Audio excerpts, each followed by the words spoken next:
প্রথমেই আমাদের প্রথম আলো বার্তার পর্দায় সমস্ত দর্শকদের জানাই শুভেচ্ছা, অভিনন্দন এবং শুভকামনা।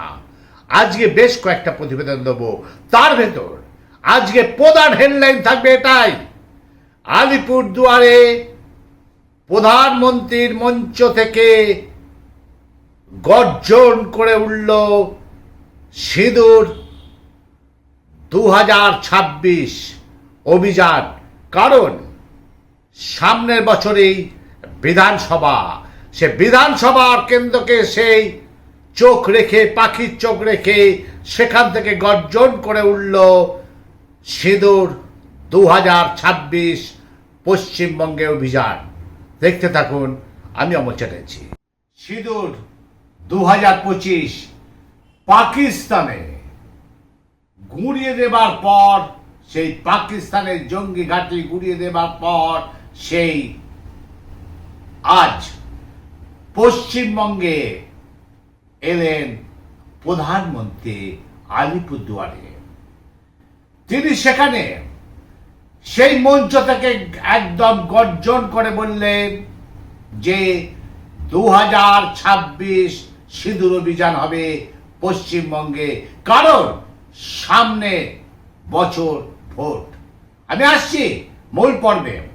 আলিপুরদুয়ার প্যারেড গ্রাউন্ডে প্রধানমন্ত্রী নরেন্দ্র মোদী প্রশাসনিক সভা এবং তারপরে চলছে জনসভা, এবং প্রধানমন্ত্রী মোদীকে একবার চোখে দেখার জন্য লাখো লোকের ভিড় আলিপুরদুয়ার প্যারেড গ্রাউন্ডে। দূর দূরান্ত থেকে মানুষজন এসছেন, কেউ এসছেন দিনহাটা থেকে, কেউ কোচবিহার থেকে, কেউ বা কালচিনি, নাগরাকাট, জলপাইগুড়ি থেকে, কেউ বা এসছেন অসম থেকে। প্রাথমিক অনুমান এই মুহূর্তে আলিপুরদুয়ার প্যারেড গ্রাউন্ডে ঘিরে প্রায় 1.5 লক্ষ মানুষের ভিড়, এবং এরই মধ্যে বহু মানুষজন যারা মোদীকে একবার চোখের দেখা দেখতে এসছেন তারা হতাশ, কেননা ভিড়ের চাপে তারা সভাস্থল অবধি পৌঁছতে পারেনি। এর মধ্যে অনেকেই ভিআইপি পাসও রয়েছে, কয়েক হাজার মানুষ এইভাবে দাঁড়িয়ে রয়েছেন রাস্তাতে। আমাদের মিডিয়ার সামনে তারা তুলে ধরলেন তাদের সেই হতাশার কথা, এবং পরিশেষে প্রধানমন্ত্রীকে না দেখতে পাওয়ার আফসোস, পরেও তাদের আশা ও পরে কোনোদিন যদি আবার সুযোগ আসে তবে তারা আবার নরেন্দ্র দামোদর মোদীকে দেখতে তার সভায় পৌঁছে যাবেন। আমাদের প্রথম আলো বার্তার প্রতিনিধিরা সেখানে ছিল।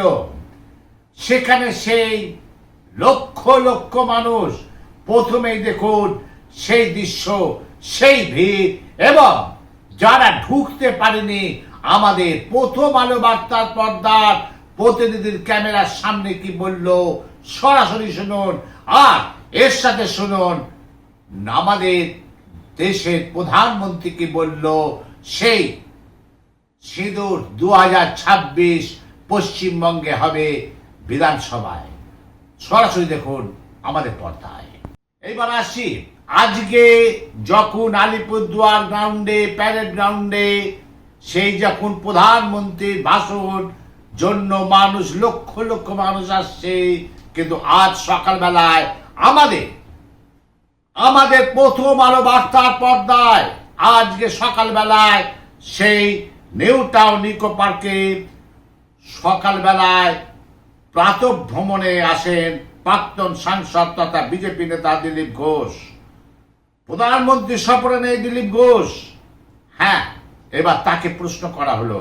তিনি বললেন উত্তরবঙ্গে কর্মসূচি আছে, ওখানকার কর্মীরা থাকবে, কলকাতায় যখন আসবে আমরা থাকবো, যারা পদাধিকারী আছেন, পদে আছেন তারা আছেন, তাদের প্রোটোকল থাকে, তাদের থাকতে হয়।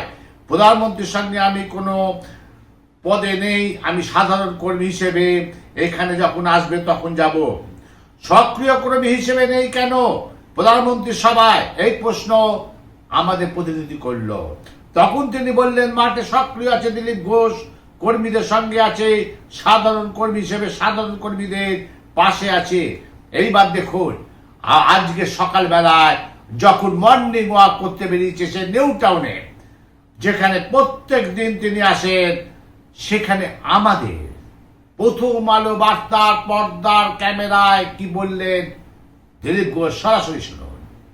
এইবার আজকে আলিপুরদুয়ার যাওয়ার আগে কলকাতা বিমানবন্দরে আমাদের প্রতিনিধিরা ছিল। আমাদের প্রথম আলো বার্তার পর্দায় বিরোধী দলনেতা যখন আলিপুরদুয়ারে যাচ্ছে, তখন কলকাতা বিমানবন্দরে আমাদের প্রথম আলো বার্তার পর্দায় শুভেন্দু অধিকারী কি বললেন, সরাসরি শুনুন।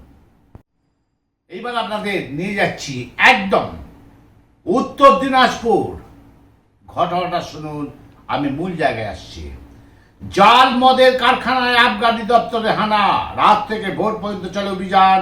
প্রায় 40 লক্ষ টাকার জাল মদ ও মদ তৈরি সরঞ্জাম বাজেয়াপ্ত করল আবগারি দপ্তর। ঘটনায় 2 জনকে গ্রেপ্তার করে অবশেষে দপ্তরের আধিকারিকরা। ঘটনাটি উত্তর দিনাজপুর জেলার ডালখোলা থানার শিকারপুর এলাকা। আবগারি দপ্তর সূত্রে জানা গেছে, গোপন সূত্রে খবর পেয়ে ডালখোলা থানার শিকারপুর এলাকায় জাল মদ তৈরি কারখানা হদিশ পায়। অভিযোগ, বিষ্ণু সরকার ও বরুণ সরকার এই 2 ব্যক্তি মিলে জাল মদ তৈরি কারখানা খুলে রেখেছে এবং সেখান থেকে বিদেশি মদের বোতলে ভরে বিয়ার বা অন্যান্য জায়গায় পাচার করা হচ্ছে। সেই খবর পেয়ে বুধবার রাতে, গতকাল রাতে ওই জাল মদের কারখানায় হানা দেয় ডালখোলা আবগারি দপ্তরের আধিকারিকরা। চলে রাত থেকে ভোর পর্যন্ত অভিযান। এতে প্রায় 10,000 স্পিড, 1200 বিদেশি মদের ক্যাপ সহ জাল মদ তৈরি সরঞ্জাম বাজেয়াপ্ত করা হয়। এই ঘটনায় বরুণ সরকার ও বিষ্ণু সরকার নামে 2 ব্যক্তিকে গ্রেপ্তার করা হয়। দীর্ঘদিন ধরে জাল মদ তৈরি কারখানাটি চললে ডালখোলা থানা পুলিশের নজরে পড়ল কেন, এই প্রশ্নে ঘুরপাক খাচ্ছে বিভিন্ন মহলে। সরাসরি দেখুন, গতকাল রাত থেকে শুরু হয়েছে সে আবগারি দপ্তরের অভিযান, আজকে সকাল পর্যন্ত হয়েছে। সরাসরি দেখুন, আমাদের প্রতিনিধি সেখানে ছিল, সেই প্রতিনিধির ক্যামেরার দৃশ্য সরাসরি দেখুন। এইবার দেখুন, একদম আপনাদের নিয়ে যাচ্ছি কালীঘাট। হ্যাঁ, কালীঘাট থেকে আটক চাকরিহারা শিক্ষিকারা। আজ সকাল 9টায় যোগ্য চাকরিহারারা শিক্ষিকাদের 6 জনের প্রতিনিধি দল কালীঘাট পৌঁছান। মুখ্যমন্ত্রী কালীঘাট বাড়িতে যাবেন বলে চাকরিহারা শিক্ষিকারা কালীঘাট পৌঁছতে কালীঘাট থানার পুলিশ আধিকারিকরা তাদের আটক করে কালীঘাট থানা নিয়ে আসেন। মুখ্যমন্ত্রী বাড়ির 100 মিটার দূর থেকে আটক করা হয় তাদের।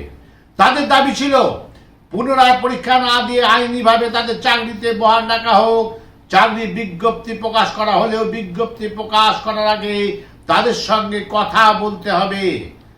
6 জন চাকরিহারা শিক্ষিকাদের নাম সঙ্গীতা সাহা, রূপা কর্মকার, স্মৃতি রয়, নূর আনিমা গুলশান, শিল্পী চক্রবর্তী ও শাহিনা নাজিম।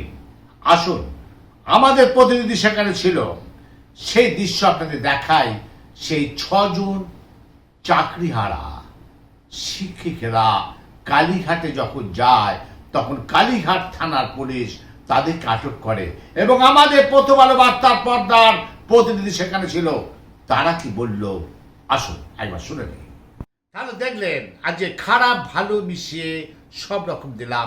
তবে আজকে প্রথম হেডলাইন, প্রথম আলো বার্তার প্রথম হেডলাইন থাকছে এটাই যে সিঁদুর 2026 পশ্চিমবঙ্গে বিধানসভা নির্বাচনের আওয়াজ উঠল আলিপুরদুয়ার সেই প্রধানমন্ত্রীর মঞ্চ থেকে। দেখতে থাকুন, আমি অমল চ্যাটার্জি।